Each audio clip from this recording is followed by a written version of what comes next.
Hello, so I've just pulled up somewhere quite local to me to have a little bit of a forage and show you that there is so much out there to forage for free. As we are unfortunate, we are in a economical and financial crisis. I can't deny the fact that our food bills and our gas and electric and council tax bills have gone up quite considerably. So being able to forage for your own food is massively beneficial at this time. Come and join me for a forage. So all along here you can see wild primrose. Primrose is completely edible. The flowers are edible, and so are the leaves. Really good for you, really nutritious, great for salads.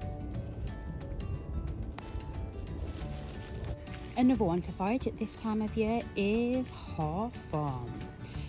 The leaves this time of year are really young, really tender, great to add to salads or just eat. Red flowering currant, really tasty, great to make syrups out of. Here we have blackthorn or sloes, also an edible flower, great for decorations, great to add to salads and to make syrups. Nettles, another real amazing superfood that we have that is wild and free.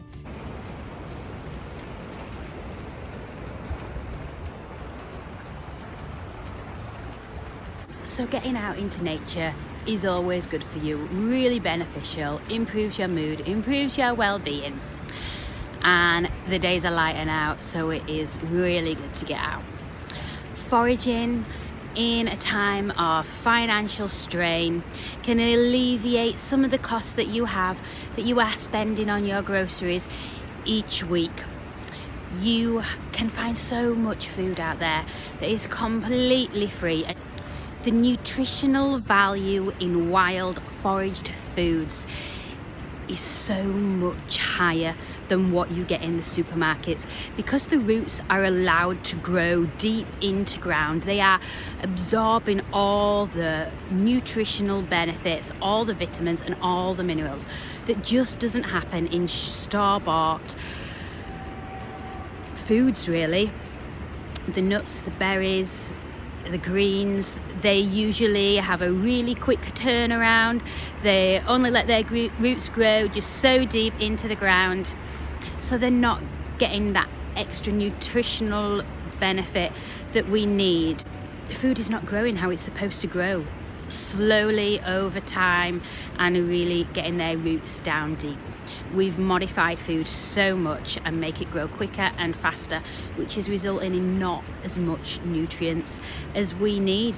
And that can result in us, and it often does result in us being nutritionally deficient in some ways through vitamins or minerals, which can have a massive impact on our bodies, on our health and on our hormones. Foraging for wild foods is sustainable. It doesn't involve massive agriculture, all sorts of machinery. It doesn't need to be shipped from far off distant countries through aeroplanes. It doesn't need to be packaged in plastic that just gets wasted and thrown away. So foraging is more sustainable as long as you just take what you need and don't take absolutely loads. Make sure that there's enough left for the plant to keep on going, to produce seeds and to feed nature that surrounds it. Foraging also creates a community. There's all sorts of communities online and in real life where people can learn about foraging, share tips, share recipes and share knowledge about the wild foods that are edible, as well as things that are not edible, just so you've built that knowledge and you know what to avoid. So it does build community as well. And then you can go out foraging together, cooking together, and create that well-being that we all need. Foraging is a really good skill to have.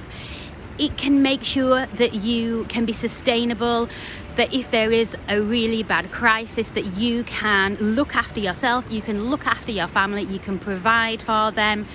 Even if money is short, you can forage and you can have that food available for you. Scarlet elf cups are another edible mushroom, great to add to stir fries. Beloved damp area.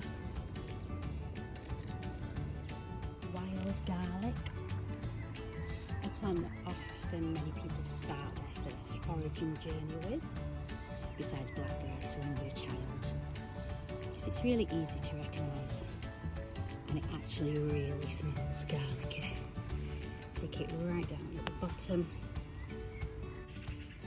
Dandelions, they grow everywhere, but these again are a great salad leaf. You just start to see the leaves of rose bay, willow just peeking out of the ground. They grow super tall and they've got the purple flowers, sometimes known as fireweed because it looks like fire. These are edible. Also can be made into a tea. It's dried out. In fact, it was our native tea. Tiny buds that grow from the edge of the brambles are also edible, and they have a really distinct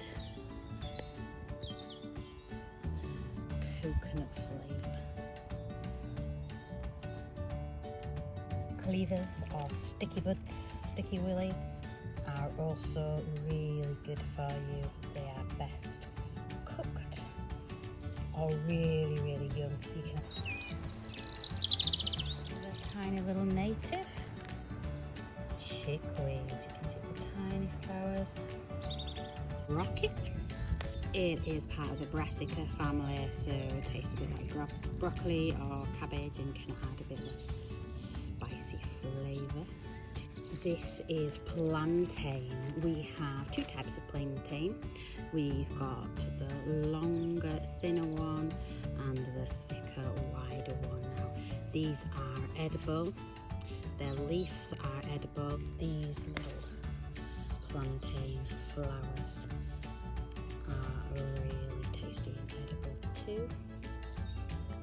A lot of you will recognise these dock leaves, often used to get rid of the stings of nettles, although to be honest I'm not quite sure they work as good. Plantain works better. Some of the dock snot does, that joins in at the bottom, but these are edible, great for wrapping rice in and cooking in, and their seeds, I think there's many left here, but their seeds here can be ground down and made into a flour as well to cook with. Over here we have got garlic mustard, and it does taste a bit mustardy, and they have this like almost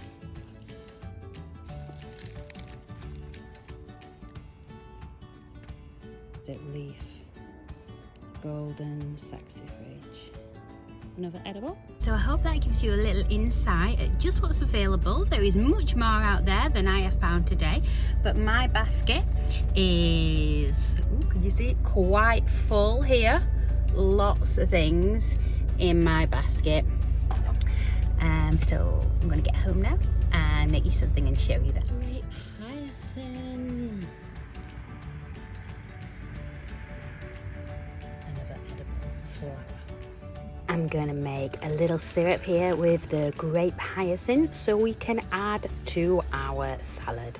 You just take off the little petals, add some water, heat it up, strain it, add some honey and sugar, and then jar it.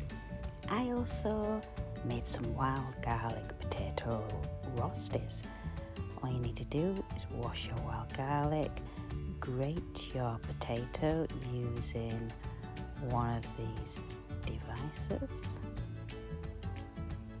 and then when you've done that, just pop some hot water in over it for 2 to 3 minutes, then drain it.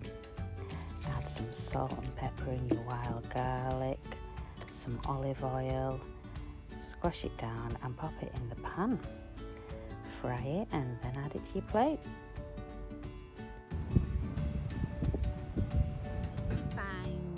The information useful, and it will help you in the financial crisis that we are going through at the moment. Please like and subscribe. I have quite a few other videos that I am making at the moment with more information on each of the plants as well, and more recipes as well as other things that we're getting up to. So have a look at the other videos too. Thank you.